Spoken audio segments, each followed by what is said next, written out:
Rule number 1 of the Han family. Never trust a gift from a dead man. When that black envelope appeared on my desk, I thought it was a threat from the Choi Syndicate. I was wrong. It wasn't a death warrant, it was a birth certificate. And it didn't list 2 sons. It listed 3. If you think you know who stepped out of that elevator, you're playing the wrong game. This isn't a reunion. It's an execution. The rain in Seoul doesn't just fall. It drowns the secrets of the powerful. The lobby of the Shilla was silent enough to hear a heart break. I stood there, my hands still warm from the twins' trembling grip, watching a ghost walk toward me. He had my face. He had my stride. But when he stepped into the light, the amber fire in my eyes met a wall of frozen gray. He didn't say a word. He just held up a black envelope, the twin to the one sitting on my desk upstairs. In that second, the empire I'd built, the blood I'd spilled, and the woman I'd finally found again felt like a house of cards in a hurricane. I looked at Nia. Her face went pale, her eyes darting between us, searching for the man she knew in a sea of identical shadows. "Dune?" she whispered. Both of us turned. Both of us answered. "I'm right here, Nia." The nightmare didn't start 6 years ago in a hotel room in London. Started tonight. Because for the first time in my life, the dragon wasn't the apex predator. I was the prey. And the man holding the pen to my life was me. Before we dive back into the fire and uncover the truth behind those gray eyes, I have to ask you, who do you think is really holding that second envelope? Is it a brother Dune never knew? Or is the past finally catching up to him in the worst way possible? Drop your theories in the comments right now. And while you're there, let me know where in the world you are watching from tonight. Whether you're in a quiet corner of the city or halfway across the globe, remember that on this channel, we aren't just a creator and a listener. We are a family. If you haven't joined our inner circle yet, hit that subscribe button right now, because we have so many more incredible stories waiting to be told. Now, let's begin. The rain over Seoul had transitioned from a violent downpour into a rhythmic, suffocating drizzle that clung to the floor-to-ceiling windows of the penthouse. Inside, the air was thick with the scent of expensive sandalwood and the faint, metallic tang of the city's industrial breath. Nia sat on the edge of the velvet sofa, her fingers trembling as she pressed them against her temples. The silence of the apartment felt heavy, a physical weight pressing down on her chest. Ever since the encounter at the Shilla, the world had felt tilted, as if the ground beneath her feet were made of glass ready to shatter. When the private elevator chimed, the sound echoed through the vaulted ceiling like a gunshot. Nia jumped, her breath catching in her throat, her eyes darting toward the foyer. The doors slid open with a whisper of precision, and a silhouette stepped out. He was draped in a charcoal overcoat, the shoulders darkened by the damp night air. He moved with that unmistakable predatory grace, the slow, deliberate gait of a man who owned the air he breathed.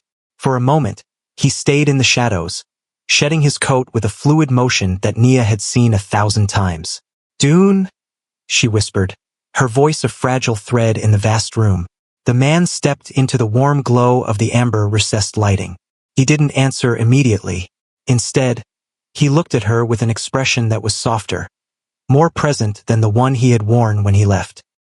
He walked toward her, and as the light hit his face, the familiar lines of his jaw and the curve of his brow were perfectly in place. But it was the warmth in his gaze that caught her off guard. It wasn't the usual smoldering intensity of a warrior. It was the gentle light of a man returning home to his sanctuary. "I'm sorry I was gone so long," he said. His voice was a low, melodic baritone that vibrated in the small space between them. "The city is restless tonight, but it shouldn't have kept me from you." He reached out, his hand hovering near her face before his thumb lightly grazed her cheekbone. His skin was warm, startlingly so. Nia leaned into the touch, her eyes closing as a shuddering breath escaped her. The panic that had been clawing at her throat for hours began to recede, replaced by a strange, overwhelming sense of calm. "You look like you've been fighting ghosts," he murmured, his thumb tracing the line of her jaw. "But the ghosts are gone, Nia. I've made sure of it." She looked up at him, searching his eyes. In the dim light, the color seemed deep, almost shifting, but the cold gray she had feared seeing was nowhere to be found. He smiled, a small, tilted grin that reached his eyes, and for the first time in years, She felt the tension in her shoulders truly dissolve. "The girls," she said, her voice regaining some strength. "They wouldn't sleep. They kept asking when the dragon was coming home." "Then let's not keep them waiting," he replied. He didn't head toward his office to check the monitors or call Jinho for a status report. Instead, he moved toward the kitchen. Nia watched him, confused. Usually, Dune's return was marked by a flurry of subordinates and the sharp clicking of tablets. But this man moved with a domestic ease that felt both beautiful and hauntingly alien. He pulled a silk apron from the pantry, tying it over his dress shirt with practiced fingers. He began to move through the kitchen with a rhythm that was almost musical. He didn't ask where the ingredients were. He navigated the spice rack and the refrigerator as if he had built them himself. "What are you doing?" Nia asked, standing in the doorway. "The twins told me once that the food in the safe house tasted like gray cardboard," he said, chuckling softly as he began to dice fresh garlic with terrifyingly perfect precision. "I promised them that when we were back, I'd make them the jajangmyeon they saw in that storybook. The one with the extra caramel sauce and the hand-pulled noodles." Nia stood frozen. It was a tiny detail, a passing comment the twins had made weeks ago. Dune had been in the room, but he had been deep in a conversation with his lieutenants about shipping routes in Incheon. She hadn't thought he had heard a word of the children's chatter. Yet here he was, recreating a memory she didn't even know he had captured. As the aroma of toasted black bean paste and sautéed pork began to fill the penthouse, the twins appeared at the top of the stairs. Ayase and Arya stood in their matching silk pajamas, their eyes wide as they peered over the railing. They were hesitant, their small spirits still bruised by the chaos of the last few days. "Daddy," Arya called out, her voice tiny. The man in the kitchen turned, his face lighting up with a radiance that Nia found almost blinding. He knelt on the floor, opening his arms wide. "Who wants to help me with the noodles? I think I might have made too much sauce for just one person." The girls didn't run at first. They walked down the stairs slowly, their eyes fixed on his. But as they reached the bottom, he didn't bark an order or offer a stiff pat on the head. He gathered them both into a crushing embrace, lifting them into the air and spinning them until they giggled.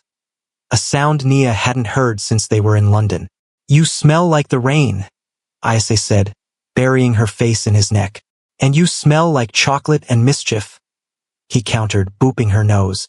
He set them on the high stools at the kitchen island, giving each a small task. He taught Arya how to stir the sauce without splashing, his large, scarred hand guiding her tiny one with a patience that felt divine.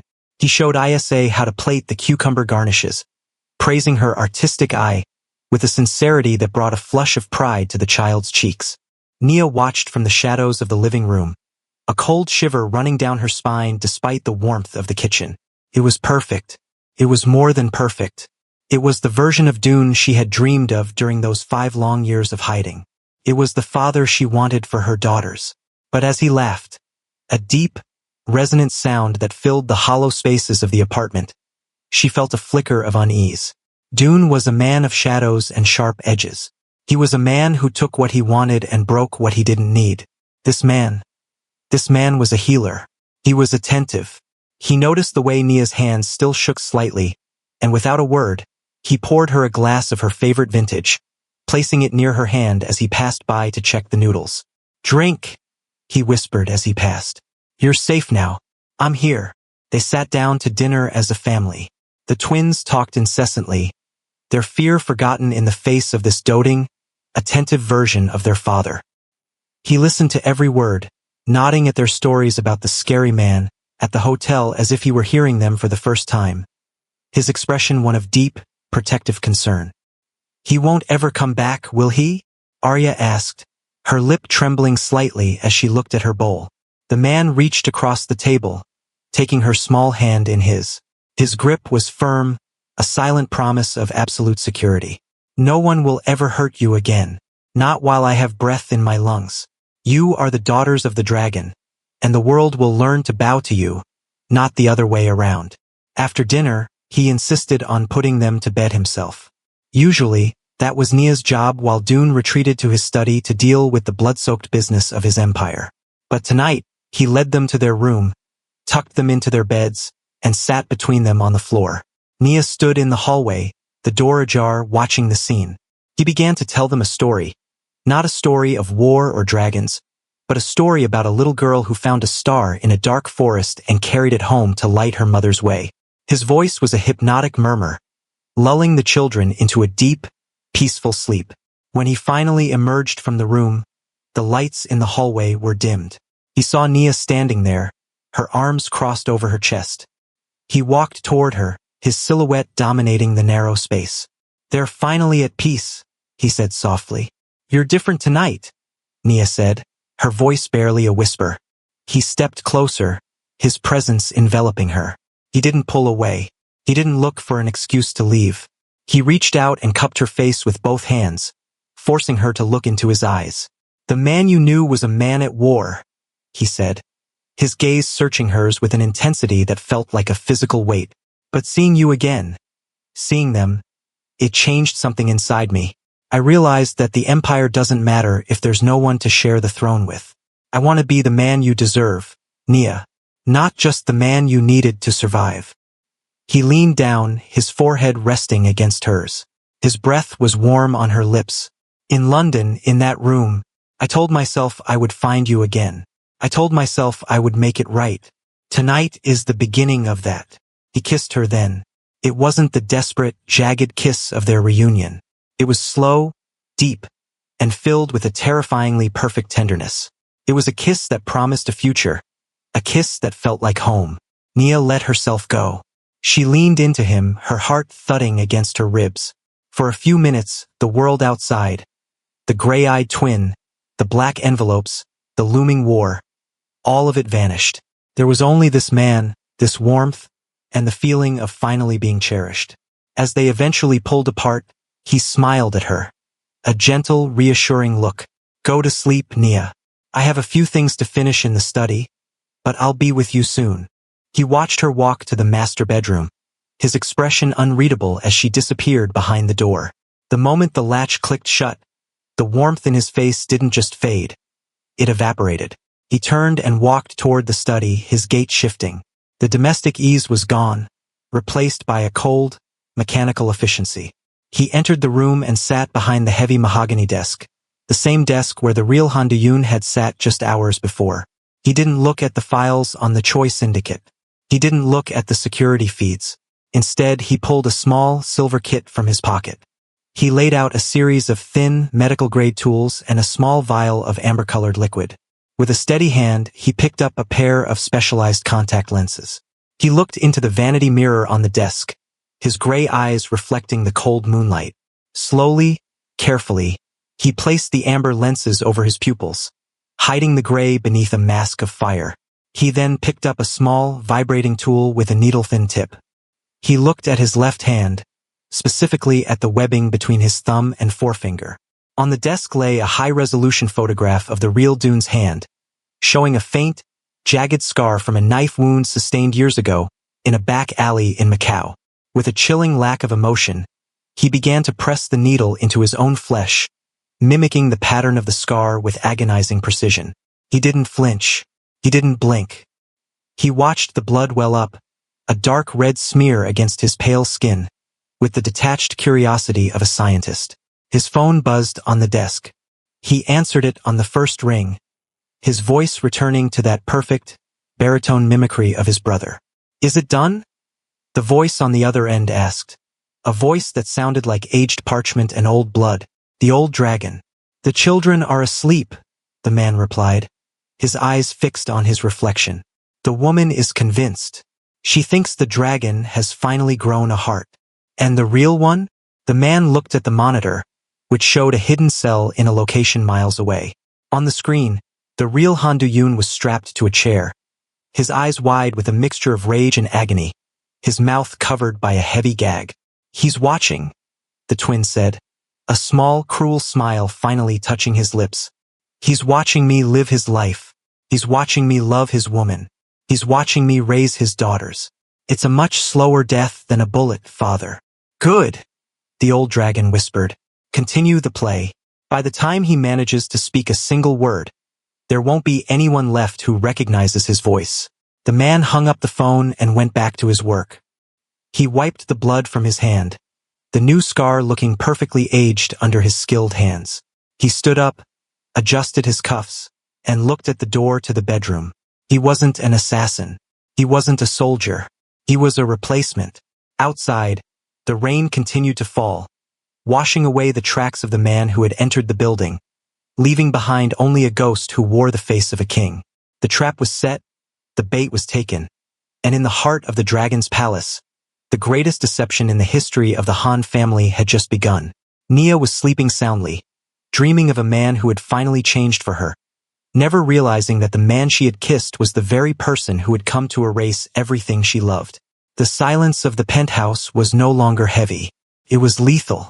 The morning light that filtered through the floor-to-ceiling glass of the penthouse was pale and clinical, stripped of the warmth that had filled the kitchen the night before. For Isa and Arya, the world had changed shape while they slept.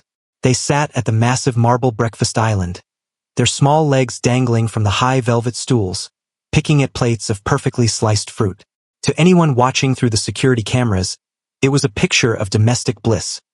Two beautiful children in a sun-drenched sanctuary, looked after by a father who had finally traded his sword for a spatula.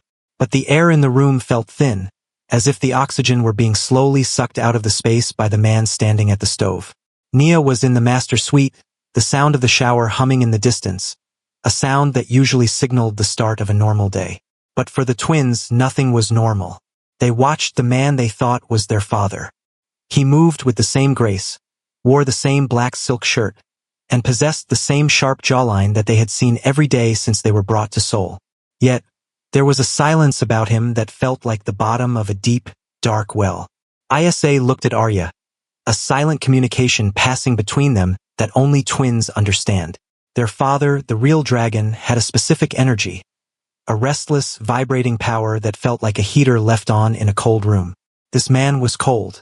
He was a statue that had learned how to breathe. As the man turned to place 2 glasses of fresh orange juice in front of them, he smiled. It was the same smile from the night before, the one that had made their mother cry with relief. "Eat up, little dragons," he said, his voice a perfect replica of the baritone they loved. "We have a big day. I thought we might go to the park later, just the 4 of us. No guards. No guns. Just family." Arya reached out, her small hand trembling slightly as she touched his sleeve.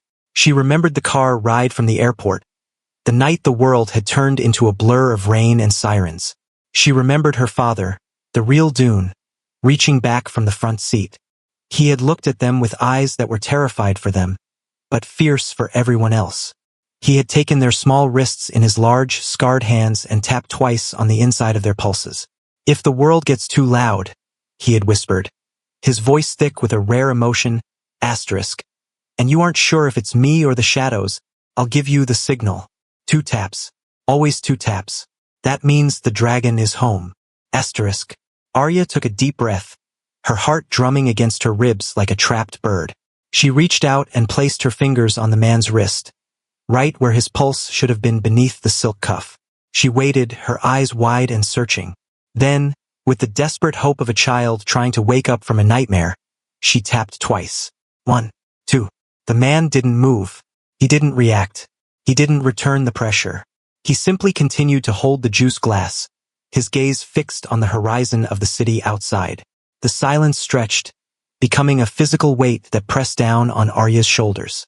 She tapped again, harder this time, her small fingers digging into his skin. 1, 2. The man slowly lowered the glass. He turned his head, his neck moving with a slow, mechanical precision. He looked down at Arya's hand on his wrist, and then he looked into her eyes. The amber contact lenses he wore caught the morning sun, but behind the artificial fire, Arya saw the truth. There was no recognition. There was no love. There was only a vast, empty gray that felt like the edge of a cliff. He didn't pull away. Instead, he reached out with his other hand and gently, almost delicately, took Arya's hand in his. His skin was warm, but it felt like the heat of a machine, not a human. He leaned in, his shadow falling over both girls, blotting out the morning sun. "That's a funny little game," he whispered. His voice was no longer the warm, comforting melody of the night before. It was a jagged, icy sliver that cut through their bravado. But we aren't playing games anymore, are we? S.A. reached for her sister, her eyes filling with tears. Where's our daddy? She breathed, the question she had been too afraid to ask since she woke up. The man didn't flinch at the word. He leaned closer, his face inches from theirs. The scent of sandalwood was there, but beneath it S.A. smelled something else. Something chemical like a hospital or a grave. He looked from one twin to the other, his expression shifting into something predatory and cold. I am the only father you have now, he said, his voice dropping to a level so low it was almost a growl. And I am going to tell you a secret because little dragons are supposed to be smart. If you go to mommy, if you try to tell her I didn't play your little game, if you say even one word that makes her sad, the dragon never comes back. The girls froze. The threat wasn't about them. It was about the man they loved, the man they were waiting for. Do you understand? He asked, his grip on Arya's hand tightening just enough to be felt, but not enough to leave a mark. I am the only thing keeping the dragon alive. If mommy finds out I'm here instead of him, I'll have to send him away forever. To a place where there are no stars and no stories. To the bottom of the ocean where the dragons go to die. Arya's breath hitched in a sob, but she clamped her hand over her mouth, her eyes darting toward the bedroom door where their mother was. Good, the man whispered, straightening up as the sound of the shower stopped. The mask of the perfect, doting father snapped back into place instantly. He smoothed his hair, adjusted his cuffs, and flashed that bright, artificial smile. Now eat your fruit. We don't want mommy to think you're not happy, do we? Nia emerged from the bedroom a few minutes later, looking more rested than she had in months. The dark circles under her eyes had faded, replaced by a soft glow of hope. She saw her daughters sitting quietly at the counter and her husband standing by the window, the sun framing his silhouette like a halo. Good morning, she said, walking over to the man and leaning her head against his shoulder. I actually slept. I can't remember the last time I slept through the night. The man wrapped an arm around her waist, pulling her close. He kissed the top of her head with a tenderness that made the twins' stomachs turn. I told you, Nia, you're safe now. Everything is under control. He looked over Nia's shoulder at the girls, his amber eyes locking onto theirs. It was a challenge. Adare. The girls are a little quiet this morning, he said, his voice dripping with mock concern. I think they might be a bit overwhelmed by everything.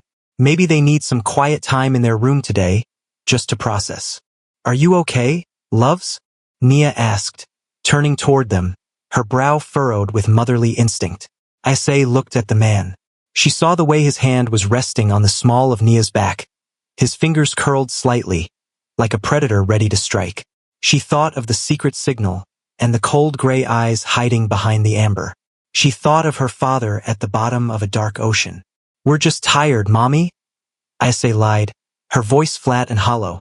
Arya nodded frantically, her eyes fixed on her plate. Just tired. Nia sighed, walking over to press a kiss to each of their foreheads. It's been a lot. We'll take it easy today. Maybe we can all watch a movie later. That sounds perfect, the man said. He walked over to the girls, ruffling Arya's hair in a way that made her flinch inwardly, though she forced herself to stay still. I'll go get the theater room ready. Why don't you girls go pick out a film? Something with a happy ending. As he walked out of the room, the atmosphere changed instantly. The heavy, suffocating pressure lifted slightly, but the fear remained, anchored in the twins' hearts. They were no longer in a home. They were in a prison with glass walls, and the jailer was a man who wore their father's face like a stolen garment. For the rest of the morning, the penthouse felt like a stage play. The man Ruin was a master of his craft. He moved through the rooms with an easy familiarity, commenting on the decor, checking the security logs, and speaking to the guards over the intercom with the same authority that Dune always had. He was better at being Dune than Dune was. He didn't lose his temper. He didn't snap at the help. He didn't let the shadows of the underworld darken his brow. He was the idealized version of the dragon, the hero Nia had always wanted him to become. But to the twins, every smile was a sneer, and every touch was a threat. They spent the afternoon huddled together in the corner of their playroom, surrounded by expensive toys they no longer wanted to touch. They spoke in whispers, their heads bent close together. We have to find him, Arya whispered, her voice trembling. The real daddy.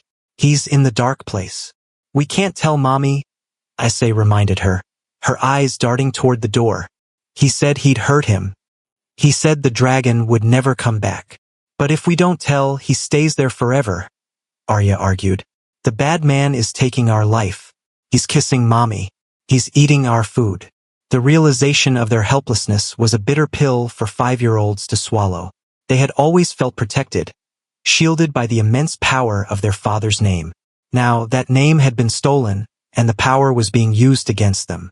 Suddenly, the door to the playroom swung open. Ruin stood there, silhouetted against the bright hallway. He didn't enter. He just leaned against the frame, watching them with a chilling, detached interest. He was holding a small silver tray with 2 glasses of milk. Privacy is a luxury you haven't earned yet, he said softly. He walked into the room, his footsteps silent on the plush carpet. He set the milk down on their small activity table and sat in one of the tiny chairs, his long legs looking absurdly out of place. He picked up a stray plastic dragon from the floor, turning it over in his hands.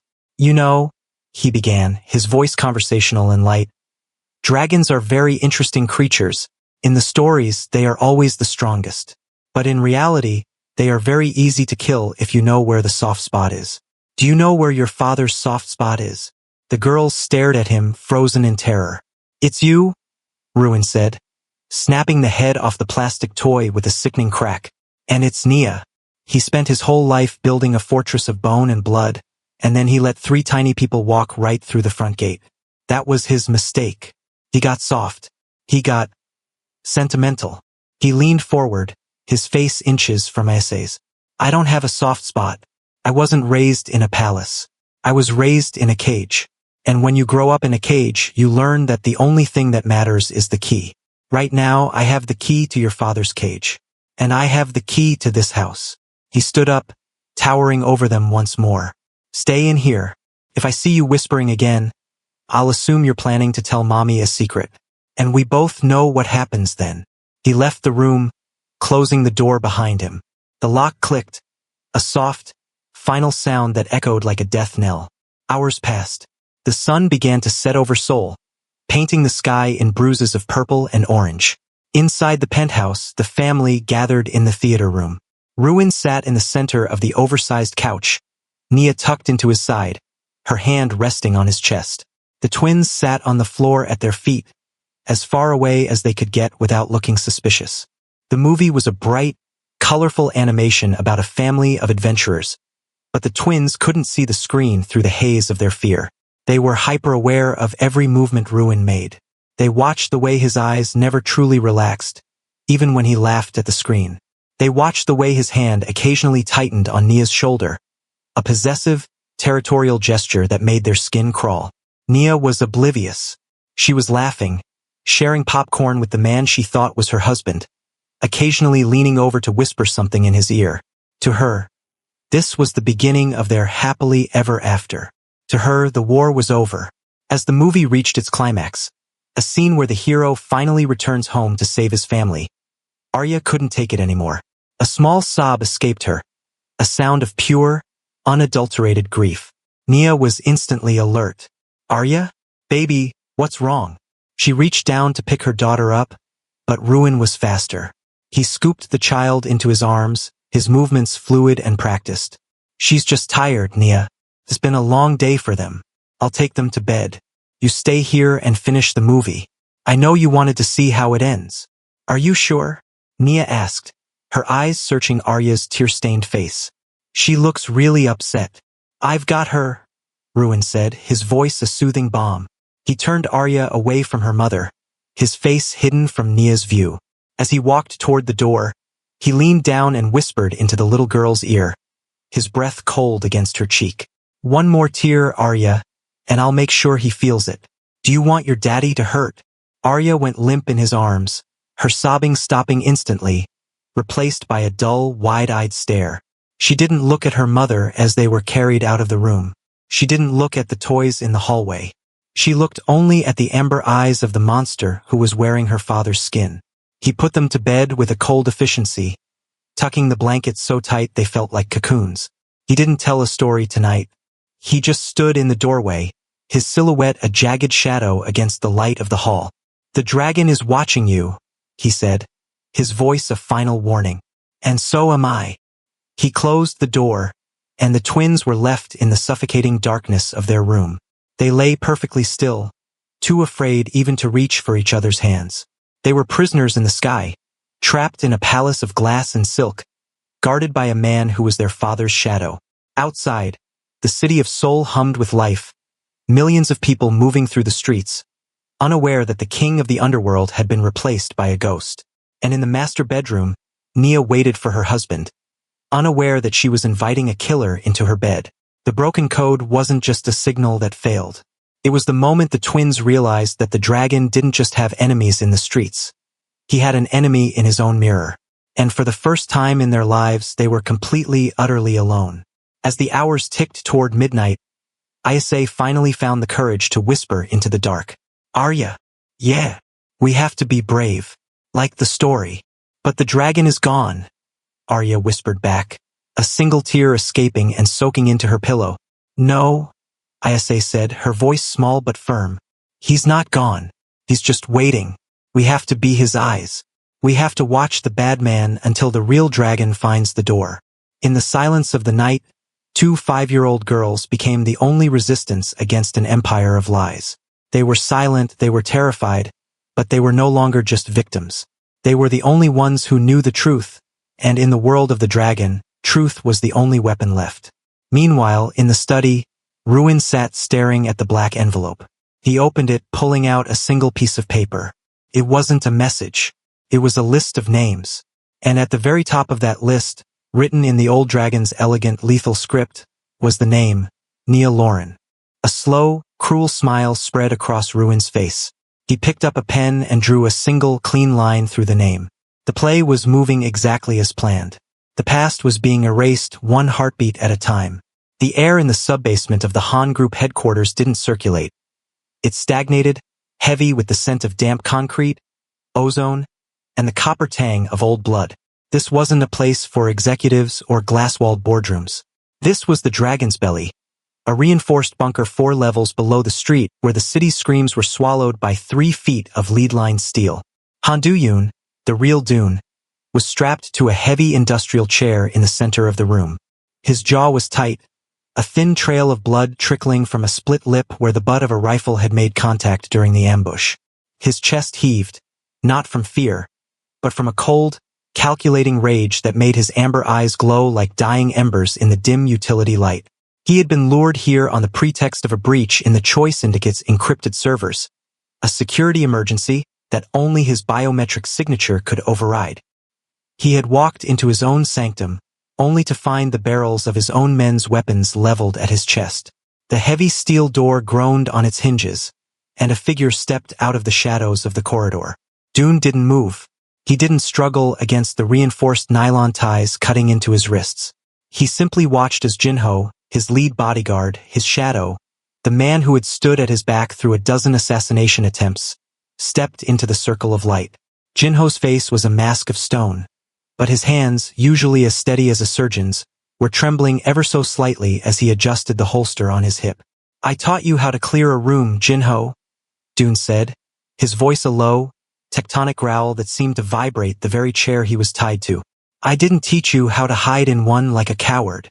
Jinho winced at the word, the flinch so subtle it would have been invisible to anyone but Dune. He walked closer, stopping just out of kicking range. "I'm not a coward, Dune. I'm a father, just like you." Dune's eyes narrowed. "Is that what this is? Payout? The Choi Syndicate offered you a number I couldn't match? I gave you everything. I gave you a life. You gave me a job," Jinho corrected, his voice cracking with a sudden, sharp emotion. "The old dragon.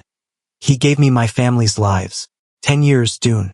For 10 years, I have been his eyes in your house.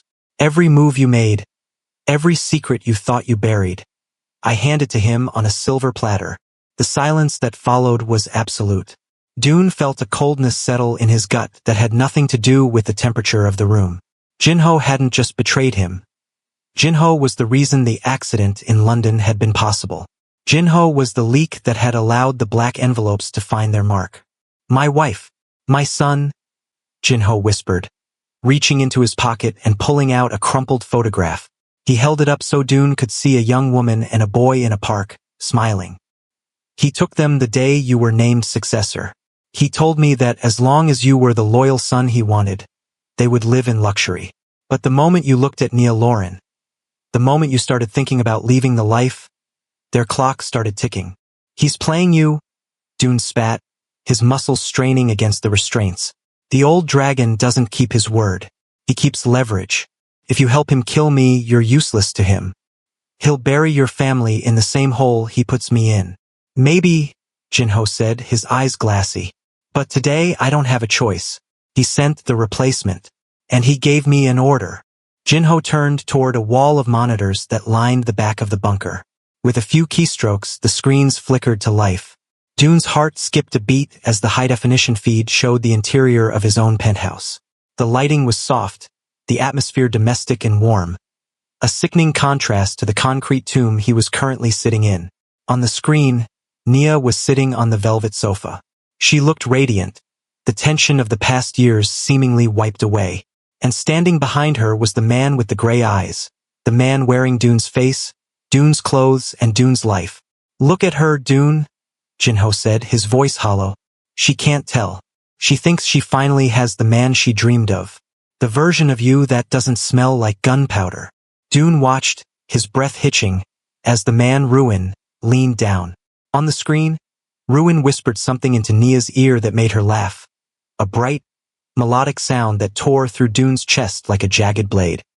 He saw Nia reach up, her fingers grazing Ruin's cheek, the same way she used to touch him in the quiet hours of the morning. Stop it, Dune hissed, his voice trembling with a mixture of agony and fury. Turn it off, Jinho. Kill me if you're going to do it, but turn it off. I can't, Jinho said, staring at the floor. He wants you to see what happens when a dragon tries to have a heart. He wants you to watch your world be inhabited by a ghost. On the monitor, the scene shifted to something even more devastating. The twins, Ayase and Arya, ran into the frame. They looked hesitant, their small bodies stiff, but Ruin knelt down and pulled them into a hug. From this angle, Dune could see Ruin's face over their shoulders. Ruin wasn't smiling at the children. He was looking directly into the hidden camera lens, staring straight at the basement, staring straight at Dune. Ruin's lips moved, silent on the feed, but Dune could read them perfectly. Mine now. Dune's scream was a raw, primal sound that echoed off the concrete walls. He threw his weight forward, the heavy chair skidding inches across the floor. The guards in the shadows shifted, their fingers tightening on their triggers, but Jinho held up a hand. Wait, Jinho commanded. Dune was gasping for air, his forehead slick with sweat. He's going to kill them, Jinho. You know him. The old dragon doesn't leave witnesses. Once Ruin has the codes to the Han Group's offshore accounts, Nia and the girls are dead. Your family is dead. This isn't a transition of power. It's a slaughter. Jinho looked at the screen again. He saw Nia lean in and kiss Ruin. A soft, lingering kiss on the lips. The real Dune closed his eyes, his head falling back against the chair. A sob of pure, unadulterated rage trapped in his throat. The betrayal of his body by his brother was one thing, but the betrayal of Nia's love, even if she didn't know it, was a wound he couldn't survive. He told me that if I did this, Jinho said, his voice barely audible over the hum of the servers, he would send me a video of my son being released. I'm waiting for the notification. You're waiting for a ghost, Dune whispered, his voice suddenly calm, a deadly, predatory stillness settling over him.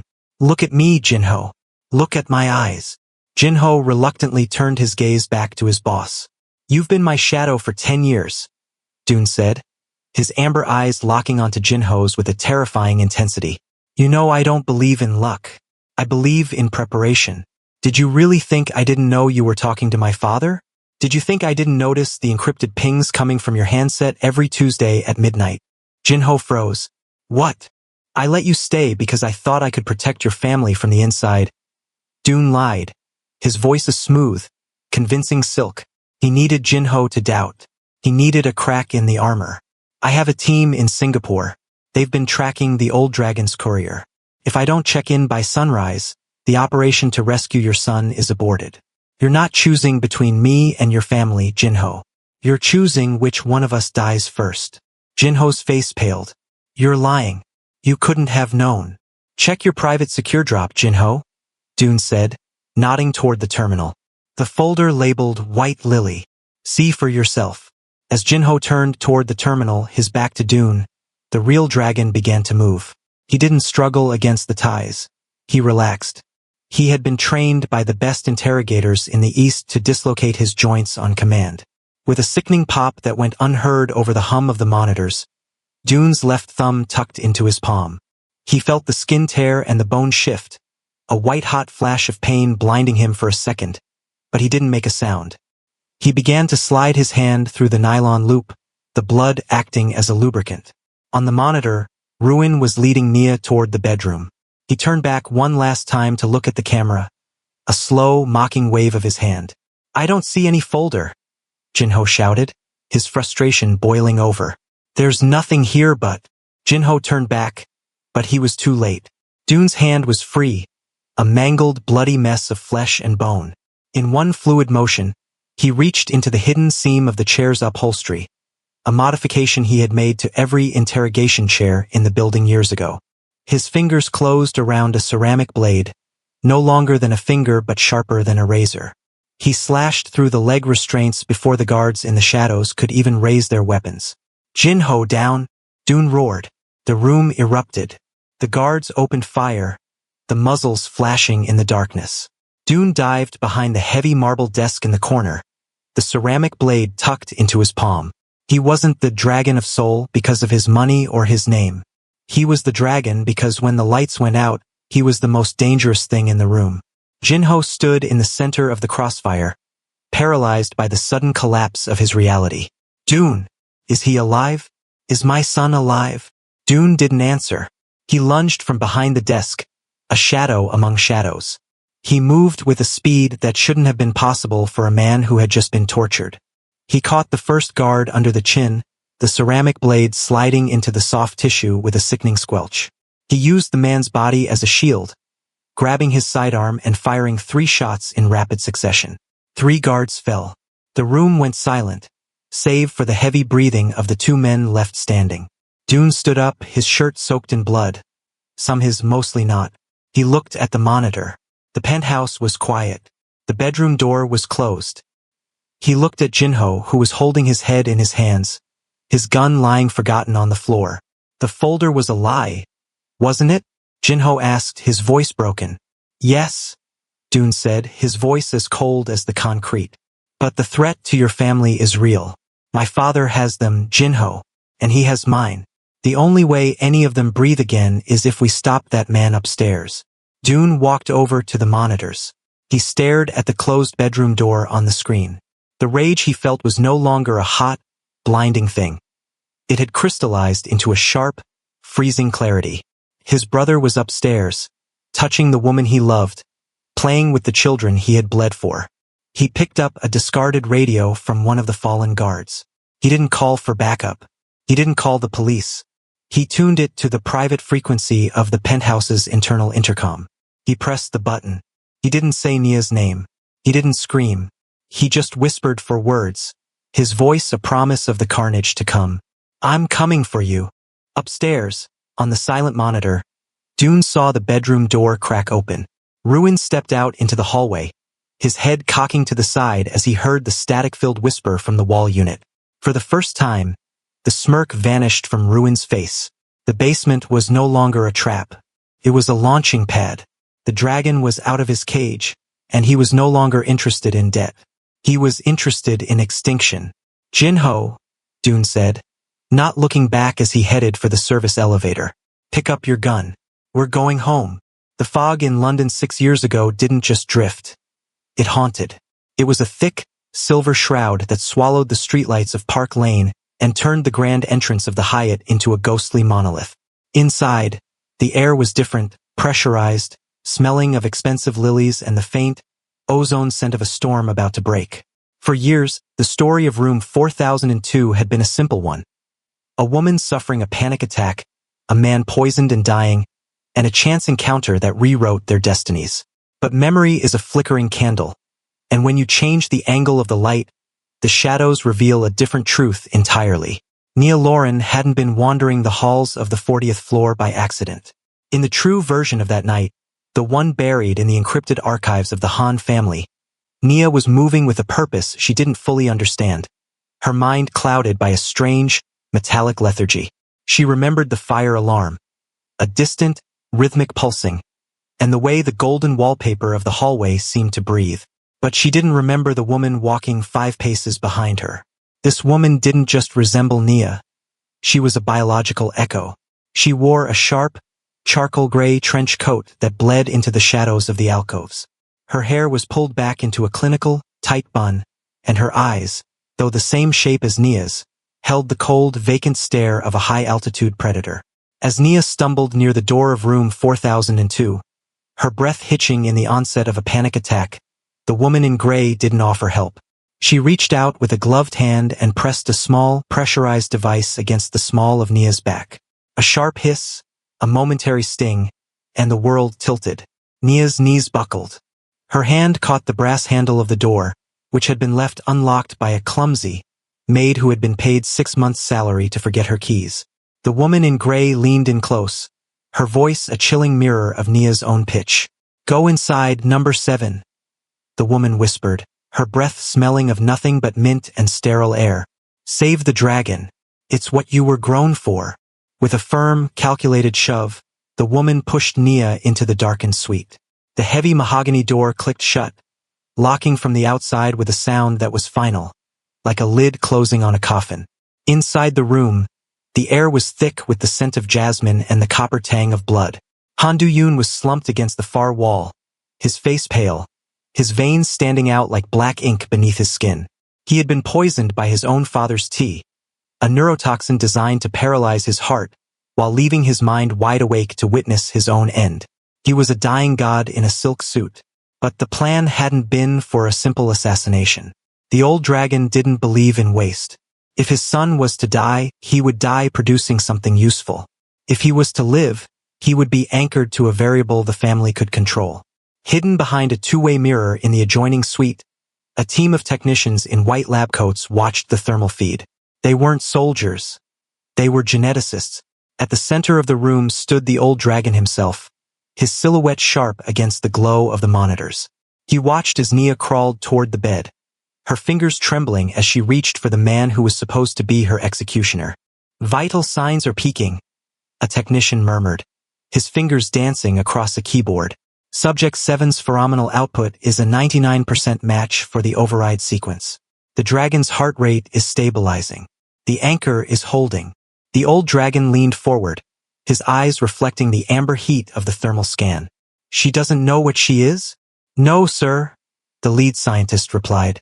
"The amnesiac block is total. She believes she is Nia Lauren, a girl from the South with a history of anxiety. She believes her panic attack drove her into this room. She believes she is a victim of chance." "Good," the old dragon whispered. "Chance is the most convincing lie we have. Let them bond in the dark. Let the dragon think he found a miracle in the middle of a massacre. He will fight harder to protect a miracle than he ever would to protect an empire." This was the London paradox. The wrong room was the only room Nia was ever meant to be in. She wasn't an innocent variable who accidentally saved a king. She was a high-tech biological contingency, part of the Chrysalis Project, a decades-long genetic program run by the Han family to breed the perfect companions for their bloodline. Companions who could stabilize the volatile, high-functioning sociopathy that ran in the Han DNA. The twins, Isa and Arya, weren't just a surprise. They were the goal. They were the first generation of a new dynasty, born from a curated union that the world thought was a romance, but the Han family knew was a harvest. As Nia sat on the floor of room 4002 6 years ago, holding the hand of a dying Dune and whispering words of comfort she didn't know she possessed, the woman in the charcoal coat stood in the hallway outside. She pulled a burner phone from her pocket and dialed a number that didn't exist on any public registry. "The seed is planted," the woman said, her voice devoid of any sisterly warmth. "The dragon has taken the bait. Proceed to phase 2, the exile." The woman looked at the door one last time. For a split second, a flicker of something human crossed her face. A shadow of grief, or perhaps envy. She was number 6. She was the prototype that had failed because her heart was too cold to anchor a man like Dune. She was the sister Nia never knew she had, the one who had been relegated to the role of a ghost so that Nia could live the lie of a human life. Back in the present day, in the basement of the Seoul headquarters, Dune stared at the decrypted file Jinho had just pulled up. The White Lily folder wasn't a lie about Jinho's family. It was the truth about his own. He watched the grainy, black and white security footage from the Hyatt in London, timestamped 6 years ago. He saw Nia. He saw the woman in the gray coat. He saw the shove. The ceramic blade in Dune's hand shook. His whole life, his rebellion against his father, his flight to find Nia, his belief that he had chosen his own path. It was all a scripted play. He hadn't rescued Nia from the streets. He had been delivered to her in a cage of his father's making. "She's one of them," Jinho whispered, his voice trembling as he watched the footage. "Dune, she isn't just a girl from London. She's a weapon, a biological anchor. Your father didn't just give you a brother. He grew you a wife." Dune's amber eyes fixed on the screen where the woman in gray was walking away from the door. She had Nia's face. She had Nia's height.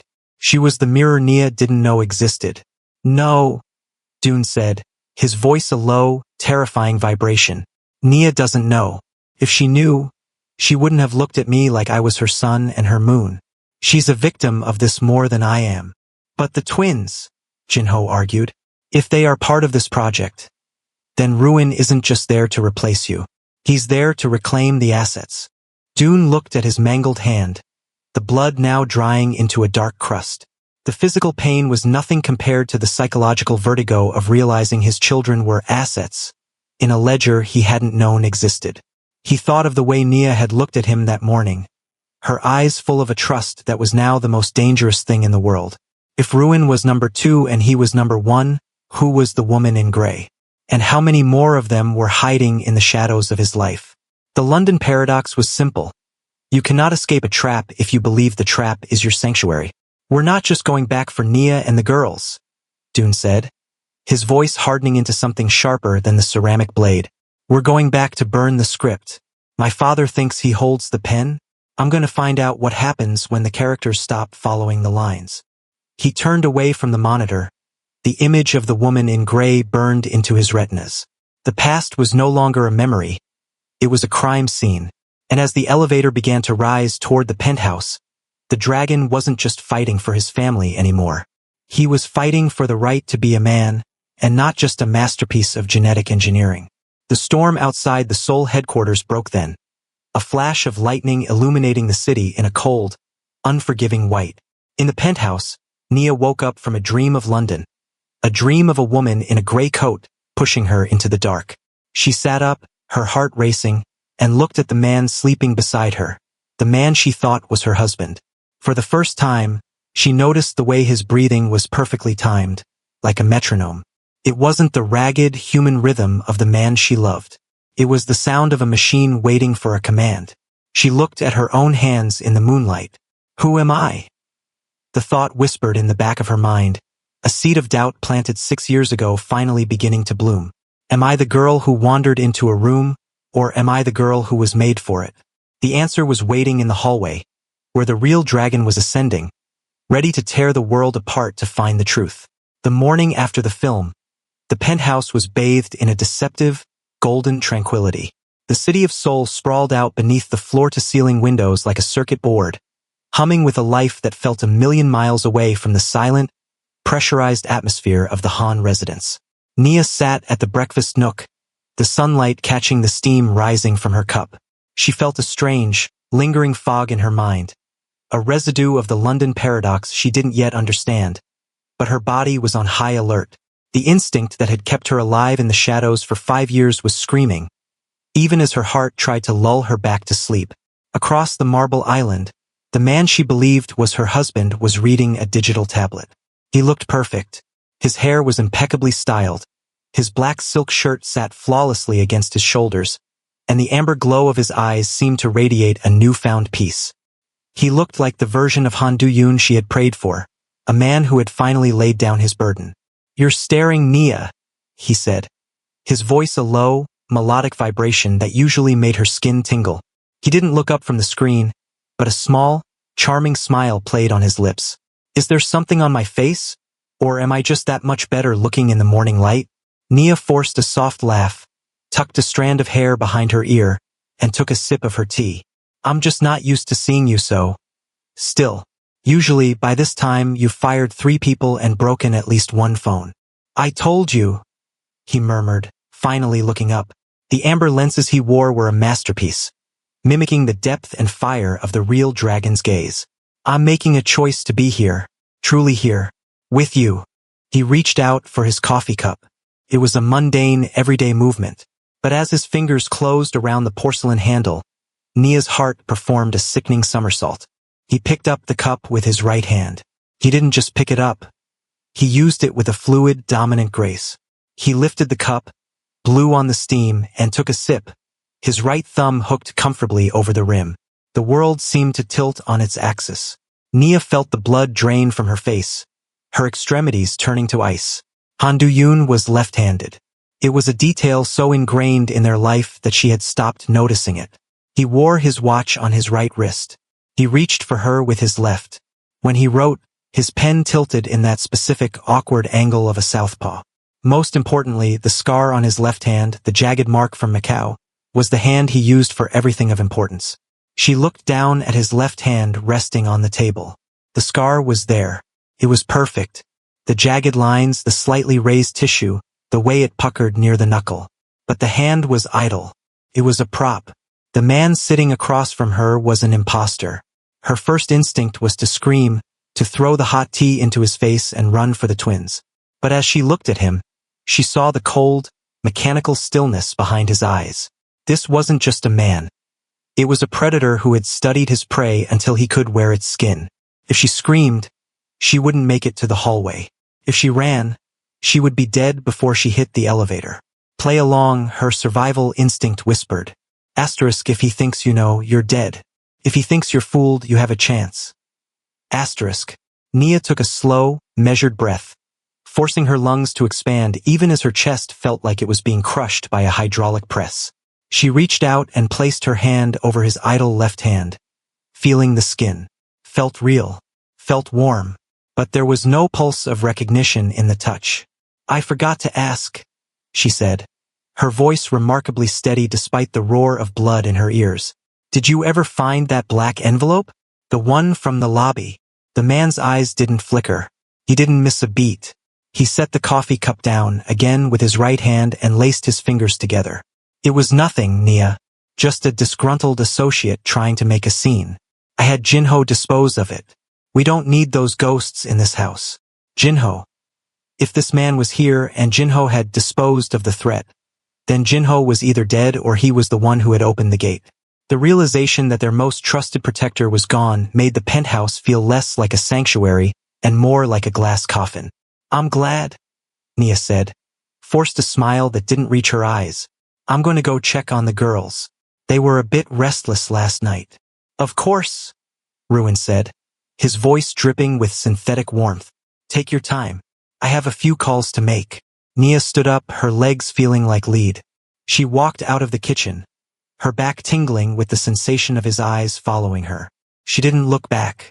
She made it to the girls' room and slipped inside, closing the door and locking it with a trembling hand. Ayase and Arya were sitting on the floor, their breakfast untouched. They looked up as she entered, and the look in their eyes confirmed her worst fears. They didn't look like children. They looked like soldiers in a foxhole. They knew. They had known before she did. "Mommy," Arya whispered, her voice a tiny, fractured sound. Nia knelt on the floor, pulling them both into a fierce, silent embrace.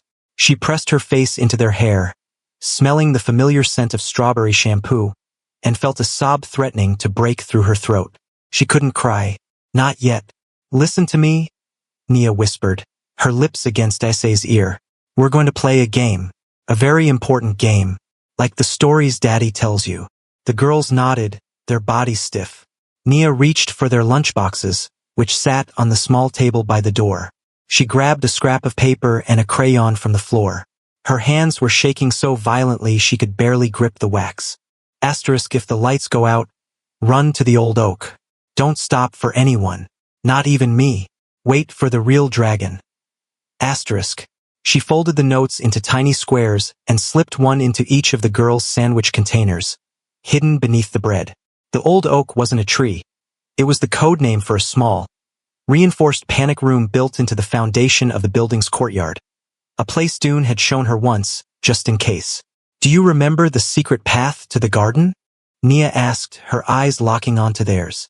They nodded. If the lights go out, she breathed. You go there. You don't look back. You stay silent like little shadows. Do you understand? Is the bad man going to hurt you? Isa asked, a single tear rolling down her cheek. Nia cupped her daughter's face. No one is going to hurt anyone. We're just going to find the real daddy. But I need you to be the bravest dragons in the world for me. Can you do that? Before they could answer, the door handle turned. The lock held, but only for a second. Nia? Ruin's voice came through the wood, muffled and smooth. Is everything okay in there? The girls should be getting ready for their lessons. Nia stood up, smoothing her skirt and wiping the moisture from her eyes. She signaled the girls to start packing their bags. We're fine, she called out, her voice pitched high and cheerful. Just a little mishap with some spilled juice. We'll be out in a second. She opened the door and there he was. He was leaning against the opposite wall, his arms crossed. He looked at the girls, then at Nia. The air between them felt electric, a silent war of wills. You're acting strange, Nia, he said, his eyes narrowing slightly. The amber lenses seemed to catch a glint of the hallway light, turning them into cold, hard jewels. Is the city air getting to you again? Maybe you should lie down. I'm just tired, she said, stepping past him and leading the girls toward the foyer. A long night of movies and popcorn. You know how it is. I do, he replied, following them. I know exactly how it is. As they reached the foyer, the elevator chimed. Ruin stepped in front of the doors, his hand resting casually on his belt, right where a concealed weapon would be. Where are you going? He asked. Just taking them down to the courtyard for some fresh air before their tutor arrives, Nia said. She gripped the girl's hands so hard her knuckles were white. Is that a problem? Ruin stared at her for a long beat. The silence stretched until it was unbearable. Then he stepped aside, his smile returning like a mask being snapped back into place. No problem at all. Just be back in 20 minutes. I've scheduled a family lunch. I'm making something special. Nia entered the elevator with the girls. As the doors began to slide shut, she saw Ruin standing in the hallway. He wasn't waving. He wasn't smiling anymore. He was just watching, his right hand, the dominant hand, resting on the doorframe. The elevator began its descent. Nia slumped against the mirrored wall, her breath coming in ragged gasps. She looked at her daughters. They were holding their lunchboxes like shields. Mommy, Arya whispered. The man's eyes. They're not the right color. Not inside. I know, baby, Nia said, her voice hardening. I know. She looked at the floor indicator. Asterisk 40, 30, 20, asterisk. She had 20 minutes. 20 minutes to find a way out or a way to fight back. She thought of the London paradox, the idea that she was grown for this. If she was a weapon, it was time to find the trigger. As the doors opened onto the ground floor, Nia didn't head for the main exit where the guards were. She headed for the service corridor, pulling the twins into the shadows. The hunt had begun, but the predator didn't realize that the anchor had finally cut the line. The silence in the sub-basement of the Han headquarters was the kind of silence that preceded a landslide, heavy, breathless, and laden with the scent of impending ruin. Han Du-yoon, the man the world knew as the dragon, sat motionless in the center of the concrete tomb. The high-definition monitors on the wall continued to flicker, broadcasting the slow-motion theft of his life. He watched the man who wore his face lean in toward Nia, saw the casual, right-handed grace with which the imposter navigated the penthouse, and felt a cold, crystalline clarity settle over his soul. The rage that had been a roaring fire moments ago had refined itself into a surgical instrument. He looked down at his left hand. The nylon restraints were industrial grade, reinforced with a high-tensile wire core that laughed at raw strength. They were designed to hold a man of his build, a man of his power. But the architects of this trap had forgotten one thing. A dragon would rather tear off its own wings than live in a cage. Dune closed his eyes, drawing a long, jagged breath into lungs that felt like they were filled with crushed glass. He visualized the anatomy of his own hand, the intricate web of small bones, the ligaments that anchored his strength. He didn't hesitate. With a sudden, violent jerk of his wrist against the immovable steel of the chair's armrest, he applied a lateral pressure that defied nature. The sound was sickening, a sharp, wet crack that echoed off the damp concrete walls like a gunshot. White-hot agony erupted from his thumb, a blinding supernova of pain that threatened to plunge him into unconsciousness. His vision fractured, the gray room spinning into a kaleidoscope of nausea. He didn't scream. He bit into his lower lip until the copper tang of his own blood filled his mouth, using the new pain to anchor his mind against the old.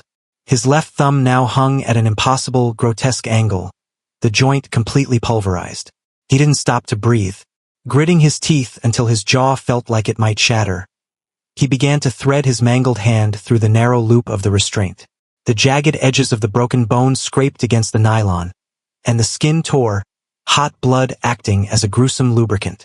Every millimeter of movement felt like a lifetime of torture, but slowly the hand slid through. The restraint fell away, clicking against the floor.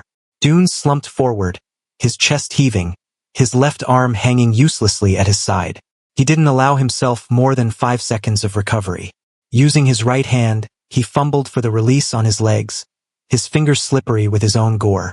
When the last strap fell away, he collapsed to the floor, his knees hitting the cold concrete with a dull thud. He stayed there for a beat, a wounded predator gathering the remnants of his strength, before forcing himself to stand. He ignored the guards lying in the shadows, men he had neutralized in the initial scuffle, men who had been his own until the old dragon whispered a different set of orders. He didn't look for a weapon yet. He looked for the source of the nightmare. On the heavy mahogany desk that served as the bunker's nerve center lay the original black envelope. It was identical to the one Ruin had held in the lobby, matte finish, heavy cardstock, sealed with the embossed wax crest of the Han family. What slid out was a single, yellowed sheet of archival parchment. A birth certificate from a private clinic in Macau, dated 31 years ago. Dune's eyes scanned the elegant, cursive script, searching for his own name, for Ruin's name. But as he read the section marked Live Births, the world didn't just tilt, it vanished. Subject 1A, Han Du-yoon. Subject 1B, Han Ruin. Subject 1C, Han Vesper. The word triplets was stamped in red ink at the bottom of the page, nearly obscured by a sprawling signature he recognized all too well, the old dragon's mark. Dune felt a phantom coldness sweep through the room. There wasn't just one brother. There wasn't just a replacement and an original. There was a third player, a shadow within a shadow. He thought back to the London paradox, the woman in the gray coat who had pushed Nia into room 4002. He had assumed she was a genetic echo, a prototype of the Chrysalis project. But the birth certificate suggested something far more intimate and far more lethal. Vesper. The name sounded like a dying breath. If Ruin was the blade and he was the shield, what was Vesper? He looked back at the monitors, his eyes frantically searching the penthouse feeds. He saw Ruin in the kitchen, saw Nia in the hallway, saw the twins in their room. Everything looked as it had moments ago. But now, every shadow in the corner of the screen felt like a threat. Every blind spot in the camera's range felt like a hiding place for the third sibling. Triplets? A voice croaked from the floor. Dune spun around, his right hand instinctively reaching for a discarded sidearm on the desk. It was Jinho. The bodyguard was propped up against a server rack, a dark stain spreading across his shoulder where a stray bullet had found him during Dune's escape. His face was the color of ash, but his eyes were fixed on the paper in Dune's hand. "You knew?" Dune hissed, stepping over to him, the ceramic blade he had retrieved from the chair's lining glinting in the dim light.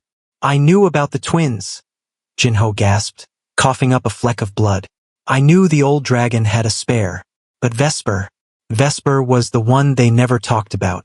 The one they said was too unstable for the world." "Where is she, Jinho?" Dune grabbed the bodyguard by the collar, ignoring the scream of pain from his own broken thumb. Is she in the penthouse? Is she the one watching Nia? She's everywhere. Dune, Jinho whispered, his grip on Dune's arm weakening. Ruin is just the face. Vesper is the ghost. She doesn't want the empire. She wants the blood. She's the one who handled the disposals for your father. If she's there, she's not there to replace Nia.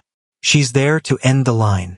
Dune let go of Jinho, the weight of the revelation threatening to crush him. The trap wasn't just about a brother taking his seat. It was about a sister wiping the slate clean.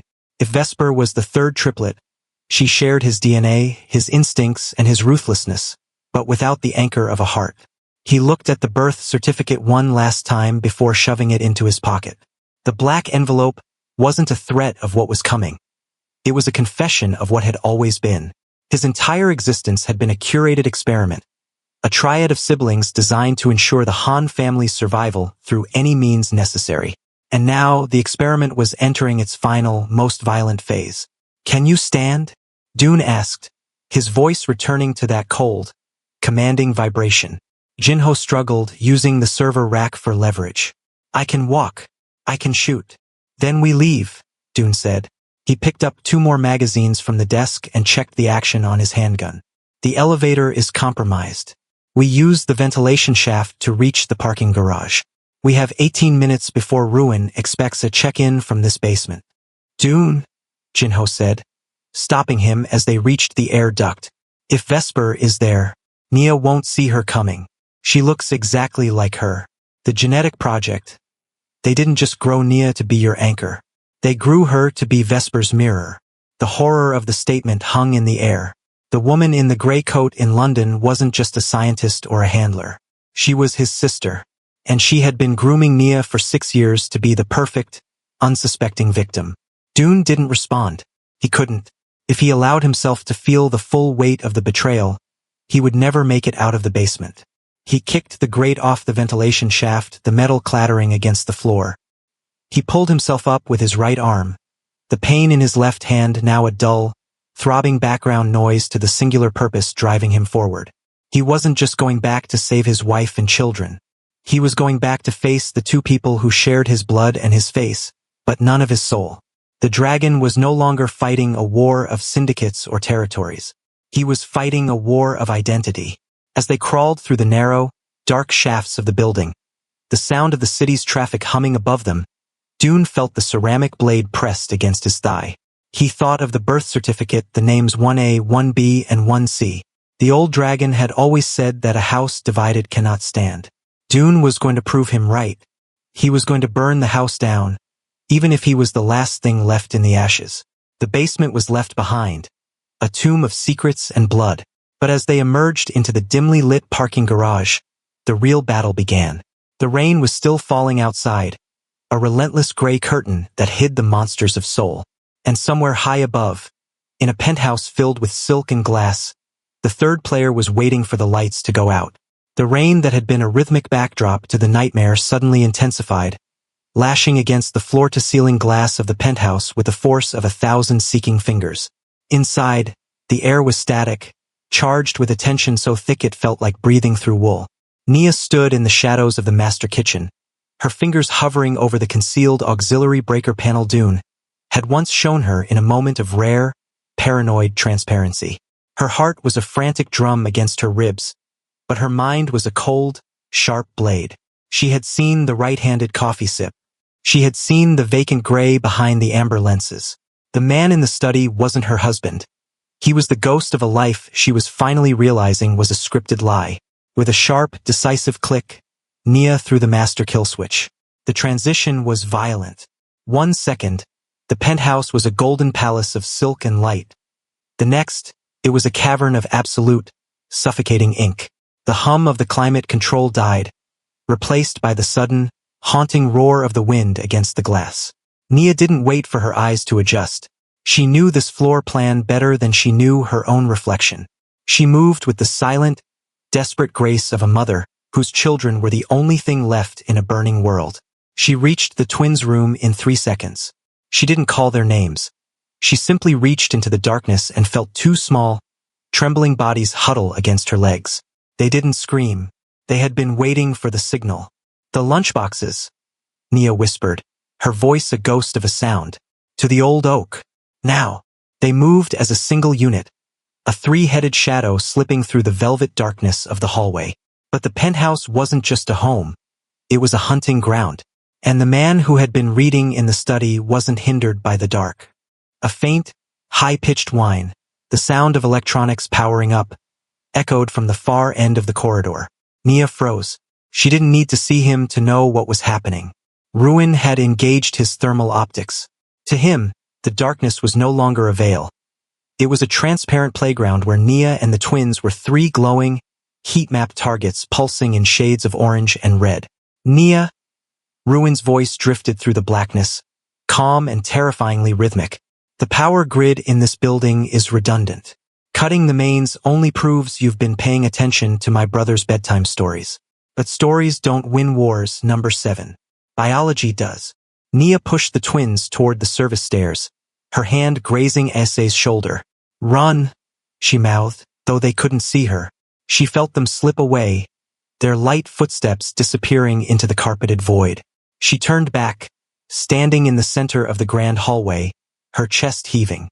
She was the decoy. She was the anchor. If she could keep the heat of her own body centered in his sights, the girls might make it to the courtyard. A beam of pale, spectral light, not from a flashlight, but the eerie glow of the thermal goggles' external display, cut through the dark. Ruin was moving with a slow, mechanical precision. He didn't run, he stalked. Every footfall was a calculated erasure of distance. You were grown to be a stabilizer, Nia, Ruin said, his voice closer now, coming from the direction of the dining room. A way to keep the dragon from burning the world down. But a stabilizer is useless when the dragon is already dead. You're holding onto a ghost. Nia grabbed a heavy glass vase from a side table, her fingers slipping on the cold crystal. She hurled it toward the sound of his voice. It shattered against a marble pillar with a sound like a gunshot, but Ruin didn't even flinch. He was 5 feet away now. She could smell the sandalwood and the cold, metallic scent of his equipment. The real Dune wouldn't have used his right hand. Nia spat into the dark, her voice trembling with a mixture of terror and defiance. He would have known his daughter's secret signal. You're a masterpiece of a man, Ruin, but you're a failure as a human. The silence that followed was heavy with a sudden, sharp malice. Then, a hand, cold, strong, and devoid of hesitation, clamped around Nia's throat. She was slammed back against the wall, the back of her head hitting the plaster with a sickening thud. The world blossomed into 1,000 white sparks. She clawed at his wrist, her nails digging into the silk of his sleeve, but his grip was like an industrial vice. She looked up, and though she couldn't see his face, she felt the intensity of his gaze behind the thermal lenses. He was watching the heat of her life struggle beneath his fingers. A failure, Ruin whispered, leaning in so close his lips brushed her ear. I am the evolution. My brother was a man who let a hotel room in London dictate his destiny. I am the man who dictates the room. And since you've decided to cut the anchor, I suppose it's time to sink the ship. He shifted his weight, his free hand reaching for the tactical blade at his hip. Nia felt the cold air on her skin as the steel was unsheathed. She closed her eyes, thinking of the twins in the dark, praying they were close to the old oak. She had failed him. She had failed the real dragon. But then the world exploded. The sound wasn't a gunshot. It was the violent, hydraulic hiss of the private elevator's emergency override. The heavy brass doors didn't just slide open. They were blown off their tracks by a breaching charge that sent a shockwave of dust and heat through the penthouse. In the sudden, strobe-like flicker of the emergency lights, a silhouette stepped out of the smoke. He didn't look like a king. He didn't look like an executive. He looked like a nightmare that had crawled out of a mass grave. His left hand was a mangled, bloody mess wrapped in a strip of black silk. His clothes were shredded, soaked in a mixture of rain and gore. But his eyes, even in the flickering, dim light, were a blazing, unmistakable amber. Get your hands. The real Dune growled, his voice a raw, tectonic vibration that seemed to shake the very foundation of the building. Off my wife. Ruin didn't let go immediately. He turned his head, the thermal goggles glowing a ghostly green on his face. Subject 1A. I was told you were at the bottom of the belly. The belly wasn't deep enough, Dune replied. He didn't hesitate. He didn't offer a dramatic speech. He raised a heavy tactical sidearm with his steady right hand and fired. The bullet grazed Ruin's shoulder, the force of the impact spinning him away from Nia. She slumped to the floor, gasping for air, her hands clutching her bruised throat. Dune moved like a blur. He didn't wait for Ruin to recover. He crossed the distance in 3 strides, his boots thudding against the carpet with the weight of a god's judgment. Ruin dropped his goggles, his own gray eyes finally exposed in the flickering light, wide with a mixture of shock and the primal recognition of his own end. The 2 brothers, identical in face, but worlds apart in soul, collided in the center of the darkened hall. It was a brutal, unchoreographed symphony of violence. Ruin fought with a clinical, sociopathic efficiency, his strikes aimed at Dune's mangled left arm. But Dune fought with a desperate, animalistic ferocity. He wasn't fighting for an empire. He was fighting for the 3 heartbeats that gave his life meaning. Dune caught a strike from Ruin's right hand, ignoring the agony that flared through his broken thumb as he used his mangled hand to trap his brother's wrist. He drove his forehead into Ruin's nose, the sound of breaking bone echoing through the quiet room. You thought you could wear my life? Dune hissed, his face inches from Ruin's. You thought you could touch them? He threw Ruin toward the glass wall, the imposter crashing against the reinforced pane. The glass didn't break, but the sound was like a thunderclap. Ruin scrambled to his feet, reaching for his fallen blade, but Dune was already there, pinning him against the window. Nia watched from the floor, her vision blurring.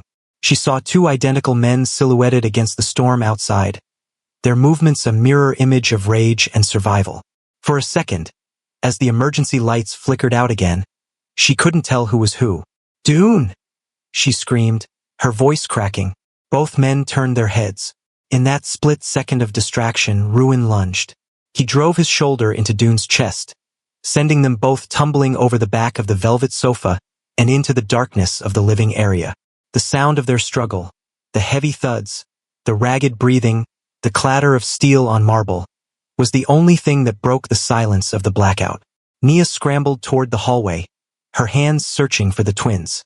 She found them huddled by the service door, their eyes wide with a terror that no 5-year-old should ever know.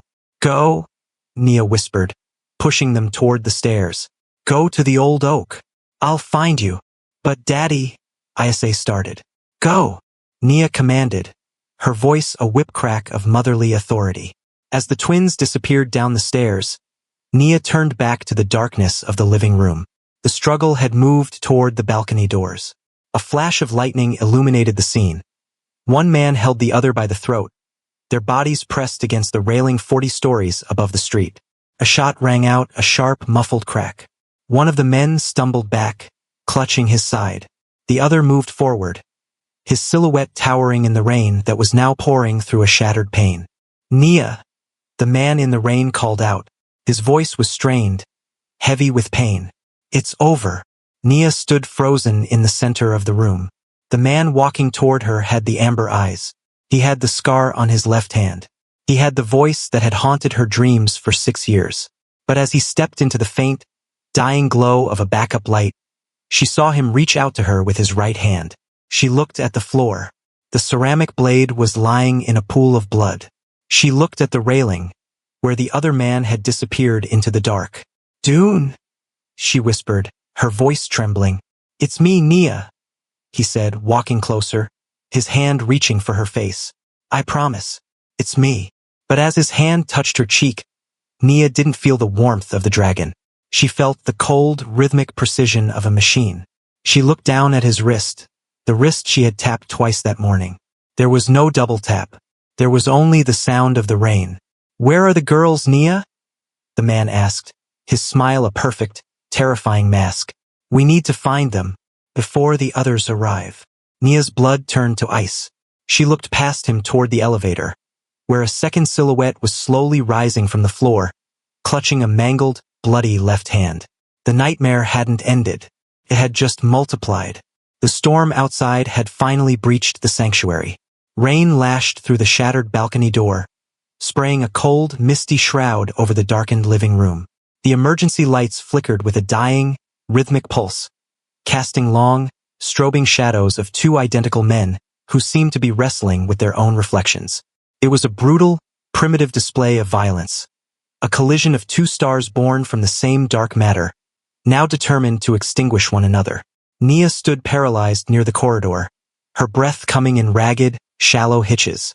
Her throat throbbed where Ruin's fingers had left their mark, a physical reminder of the predator she had mistaken for her husband.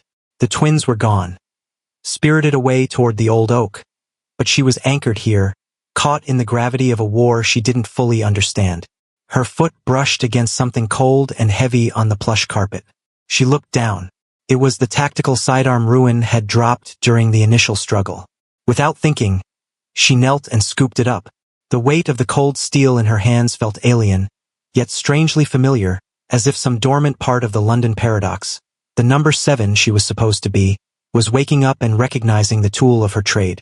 She raised the weapon, her hands shaking so violently the barrel traced erratic circles in the air. "Stop!" she screamed, her voice tearing through the roar of the wind and the wet thud of fists. "Both of you! Stop right now!" The two men froze. They were locked in a grim embrace near the edge of the shattered glass, their silhouettes indistinguishable in the gloom. One man had his arm wrapped around the other's throat. The other had his fingers dug into a bleeding shoulder. They slowly turned their heads toward her, their faces illuminated by a sudden, jagged flash of lightning that turned the world white for a fraction of a second. They were identical.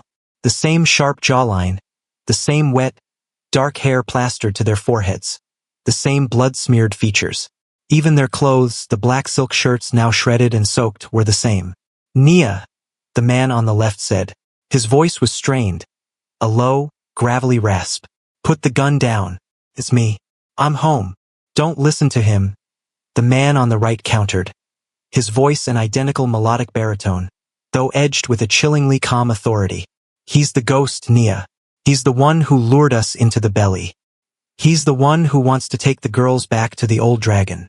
Nia stepped forward, the gun held out at arm's length. The amber lenses Ruin wore had been knocked loose or discarded in the fight. Now, both men looked at her with eyes that seemed to catch the dying light in exactly the same way. One set of eyes held a desperate, animalistic love. The other held a calculated, perfect imitation of it. "Prove it," Nia whispered, her finger tightening on the trigger. "One of you is my husband. One of you is a monster. Prove it right now."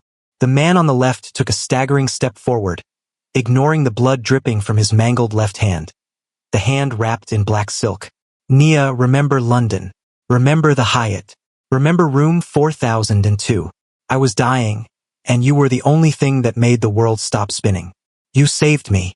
The man on the right didn't flinch. He mirrored the step, his expression softening into a look of such profound, curated tenderness that it made Nia's stomach turn. "Nia, remember room 4002. The scent of the lilies, the fire alarm in the distance. I told you then that you were my miracle. I told you that as long as I breathed, the shadows wouldn't touch you.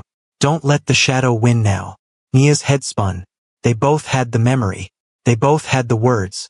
If they were truly triplets, if they had been raised and monitored as part of the same genetic project, then their memories weren't private sanctuaries, they were shared data points.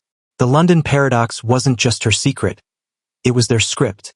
"The signal," Nia breathed, her eyes darting between them. "The double tap. Dune. Give me the signal."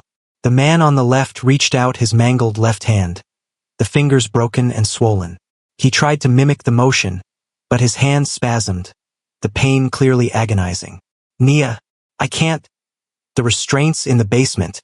The man on the right instantly raised his left hand, perfect, unscarred and steady. He tapped his index and middle fingers twice against his own wrist with a smooth, rhythmic precision. 1, 2.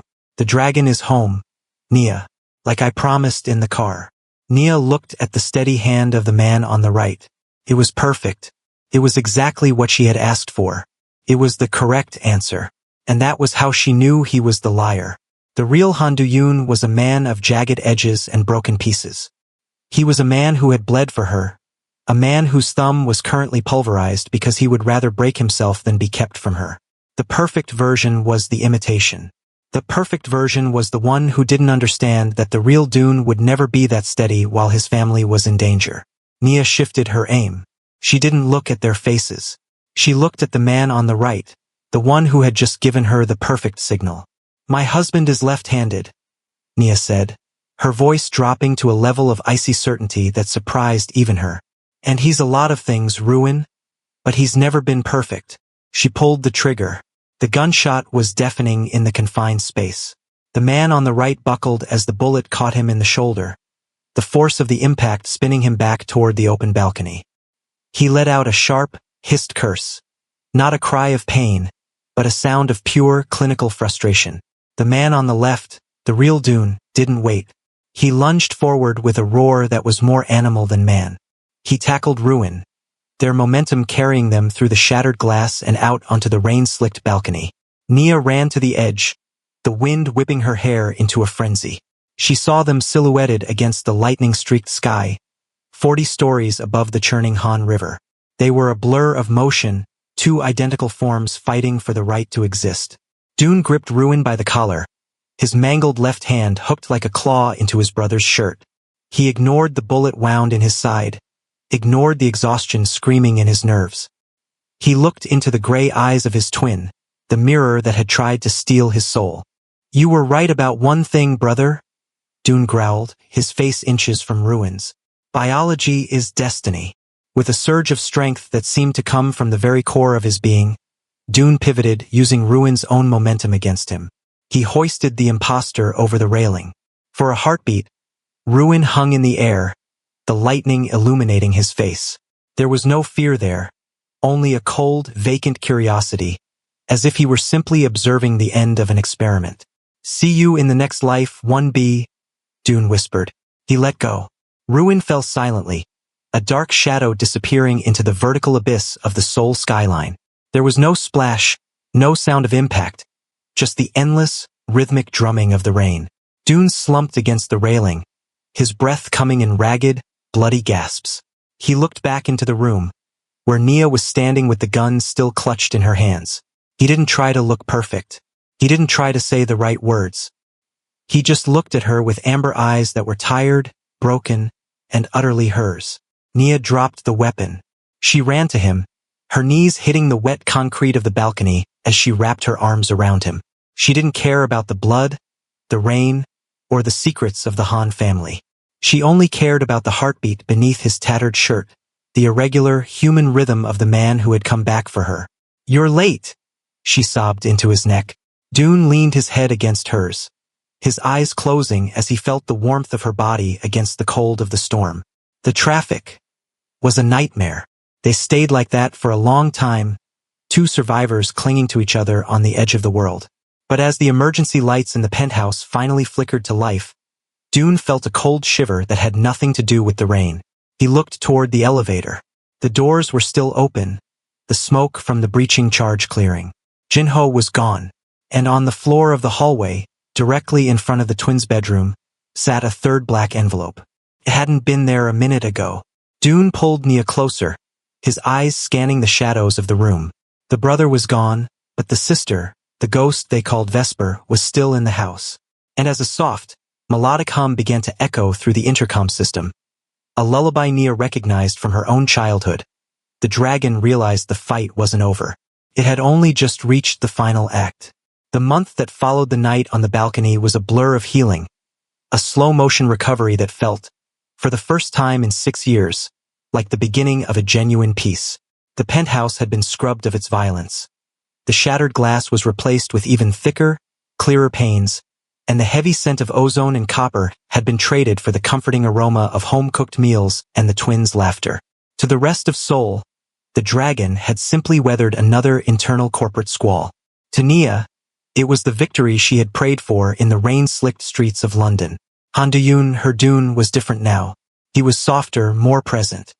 He had stepped back from the jagged edges of the Choi Syndicate wars, spending his mornings teaching Isa and Arya how to paint and his evenings sitting on the terrace with Nia, his hand, the left one, still wrapped in a light surgical brace, resting protectively over hers. He spoke less of debts and more of the future. He had even started using his right hand more frequently, explaining that the trauma to his left thumb had permanently altered his dexterity. It was a logical, tragic consequence of his heroism, and Nia had accepted it with a heart full of gratitude. The police had closed the file on the intruder, who had fallen from the balcony. With no body recovered from the churning, rain-swollen Han River, the official report listed him as presumed deceased. The threat of ruin, the gray-eyed ghost, had seemingly washed away with the storm. But the silence of a house is never truly empty. It is merely waiting. On a Tuesday afternoon, while the girls were at their new private academy and the man she loved was in a board meeting downstairs, Nia decided to tackle the one room they had ignored since the move back. The reinforced storage attic. It was a space filled with the literal weight of the Han legacy. Old ledgers, antique furniture from Macau, and crates of tech equipment that predated the digital age. She was moving a stack of dusty archival boxes when her foot caught on a loose floorboard near the ventilation duct. As the wood groaned and shifted, a small, black plastic casing slid out from the gap. It was a micro SD card, its gold teeth glinting in the dim light of the attic's single bulb. Nia frowned, picking it up. It was labeled with a series of tiny, handwritten numbers. 04-02B. Curiosity, that old dangerous spark that had led her into room 4002 so many years ago, flared in her chest. She took the card down to the study, her footsteps echoing in the quiet apartment. She slid the card into the side of the heavy mahogany desk's terminal, the same desk where the black envelope had once sat, and waited for the file to mount. There was only one video file on the card. The timestamp was 30 days old. Nia pressed play. The footage was grainy, captured from a hidden, wide-angle nanny cam, tucked into the corner of the master bathroom. The date on the screen was the night of the blackout, the night of the fight. Nia watched, her breath hitching, as a man entered the frame. He was drenched, his black silk shirt clinging to his frame. He looked exhausted, his chest heaving. It was the moment after the struggle on the balcony, the moment she had been ushered into the hallway to find the girls. The man in the video didn't go to the girls. He didn't look for Nia. He walked to the bathroom sink and turned on the harsh, fluorescent vanity lights. He reached into his pocket and pulled out a small, vibrating tool, a professional-grade tattooing needle. Beside it, he laid out a high-resolution photograph of a hand. A left hand. Nia felt the world go cold. She leaned closer to the screen, her fingers gripping the edge of the desk until her knuckles turned white. In the video, the man looked into the mirror. For a fleeting second, the camera caught his eyes. They weren't amber. They were a flat, stony gray, the color of a winter sky over a graveyard. With a chilling, mechanical steadiness, the man began to work. He didn't flinch as the needle pierced his skin.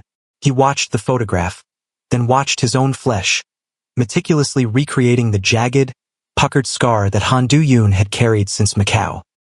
He traced the lines with the precision of an artist, wiping away the blood with a sterile cloth, his face a mask of absolute void-like calm. When he was finished, he took a small vial from his kit. He tilted his head back and dropped a liquid into each eye. Slowly, the gray iris began to swirl, the chemical reaction turning the stone into fire, the flat gray into a brilliant, deceptive amber. The man in the video stood up, adjusted his cuffs, and practiced a smile in the mirror. It was a warm smile, a doting smile, the smile of a man who had just saved his family. Then, he looked directly at the hidden camera, as if he knew exactly where it was, as if he had left this recording as a trophy for whoever was smart enough to find it, and mouthed 3 words, "Destiny is scripted." The video cut to black. Nia sat in the absolute silence of the study, the hum of the computer fan sounding like a scream. Her stomach churned, a violent wave of nausea washing over her. The man downstairs. The man who had tucked her daughters into bed for 30 nights. The man she had let back into her heart. Nia.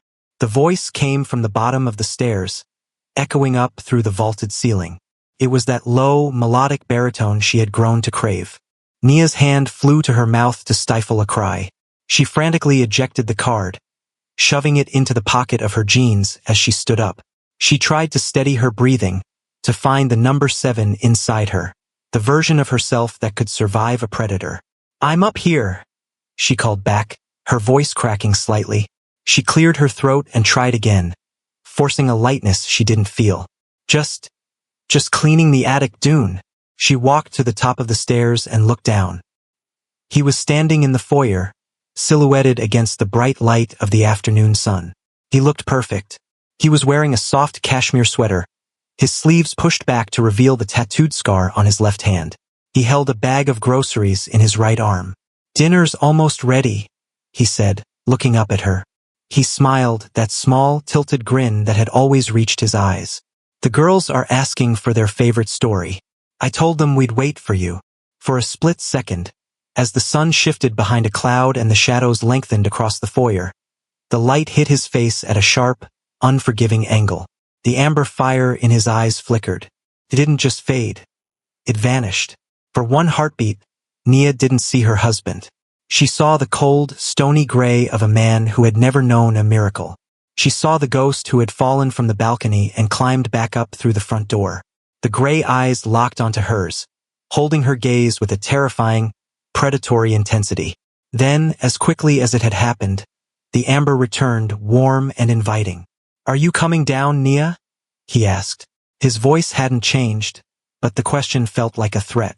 Nia looked at the man at the bottom of the stairs. She thought of the twins already at the table. She thought of the real dune, somewhere in the dark or somewhere in the river. She realized that the old oak wasn't far enough. The London paradox wasn't a memory. It was the trap she was still sitting in. She forced her feet to move. She forced her face to soften.